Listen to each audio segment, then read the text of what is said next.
Let's get some more reaction now to the Trump-Putin call. With me is my regular on this program, political contributor with Sky, Chris Uhlmann. Chris, great to see you as always. What do you make of that call?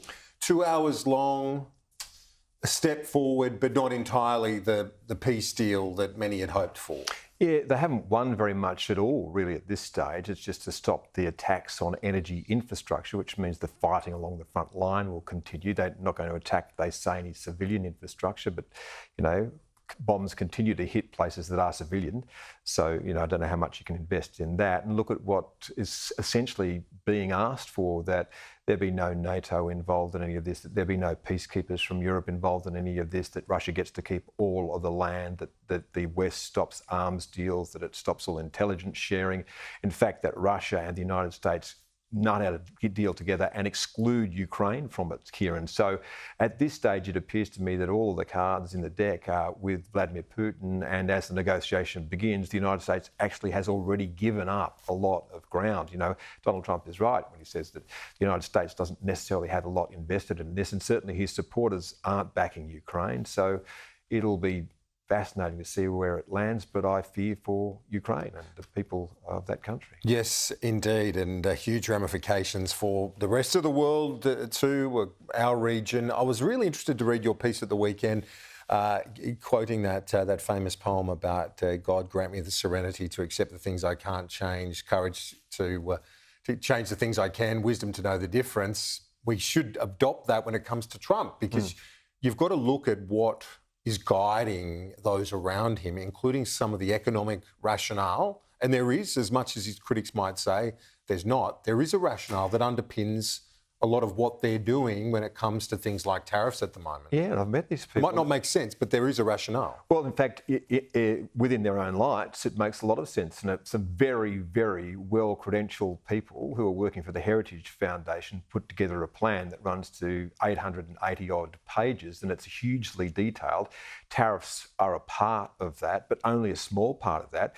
It essentially talks to the entire remaking of the United States of America and with it the world. So I think if we want a handbook to how they're going to proceed, you'd go to that. And there's a reason, by the way, Kieran, that everything's happening in such a rush, and that's because if there's going to be a recession, and they expect turbulence, you know, they expected what was happening on Wall Street, then they need to get that out of the way before the congressional elections in 2026. So they need to come out the other side of some of the big reforms that they want.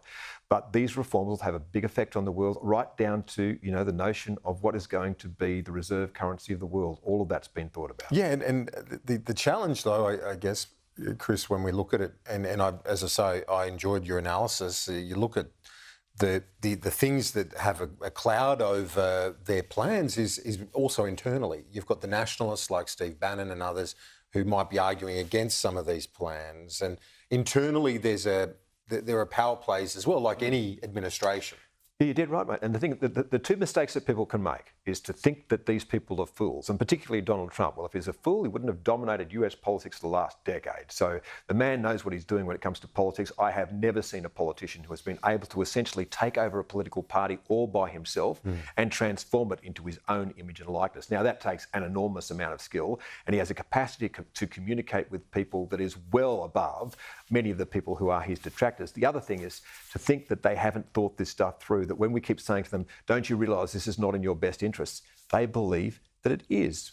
They can't raise taxes. If they raise tariffs, they can take that money from the American people and apply it to trying to get their budget deficit down, because they can't get a tax bill through Congress. They want to cut taxes. It's a wild ride, so though, isn't it? They know that they're going to... We face. It looks like one wild ride. It won't be boring, and the only thing that you can do is to control the things that you can control. And the things within Australia's control are to become as competitive as we can, and that means starting with getting as low an energy cost as we possibly can, getting rid of all of those things that stand in the way of business, particularly labour laws that complicate its lives, and getting rid of the sea of regulation, which makes it hard to do anything in Australia. If we clear the decks of that sort of stuff, then we're in a position to compete. On the energy question, a bit happening on that front. We had the default market offer last week. This week, the report today, rejected by the Victorian government, apparently. This morning, they put out a statement, the Energy Minister saying they're not in talks to continue another coal-fired power station beyond 2028 in Victoria. But at the moment, there is this ongoing transition with some, as you've raised repeatedly, some serious implications. Yeah, well, forget about what they say and watch what they do. So the Victorian government already has a secret deal with AGL to sweat the assets of brown coal in Victoria, because the Victorian government must have woken up to the fact by now that if it doesn't do that, the price of electricity will go through the roof, as it did when Hazelwood shut down. The New South Wales government is sweating the asset of Eraring because it knows that if that shuts down, then the energy security in New South Wales will go west. Any one of these coal-fired power stations that shuts down from now on is going to create an enormous problem in our grid. The prices will continue to rise. The more renewable energy, the more wind and solar that we put on the grid, the more shaky it will become and the more the price will rise. That has followed as night follows day, and yet this government is doubling down on doing the same thing over and over again, even though you can see from experience, but not just here, but around the world, grids that have high penetrations of wind and solar also have high electricity prices and unreliable energy. And more energy rebates expected in the budget next week. But that's just it. That is a sign of abject policy failure. And this will be the third time. There was supposed to be a $275 cut to electricity prices. By now, we've had the reverse happen. They're now trying to make a virtue out of the fact that they are subsidising your electricity bill, Kieran. Like, you could not make this stuff up. And when they keep referring to the war, those prices did spike after the war in Ukraine. By the way, those prices started to go up before the Labor Party went to the polls. And I did an interview with Chris Bowen and pointed that out at the time, saying the wholesale power prices were on the way up and they would continue to go up. And he denied it in the face of the evidence then. He's denied it all the evidence since, and still has not said, despite the fact that it's 2025, that you're not going to get your $275 power cut. Chris Uhlmann, we will see you next week, and likely to be a big day. It'll be after the budget. Day after Thank the you, budget. as always.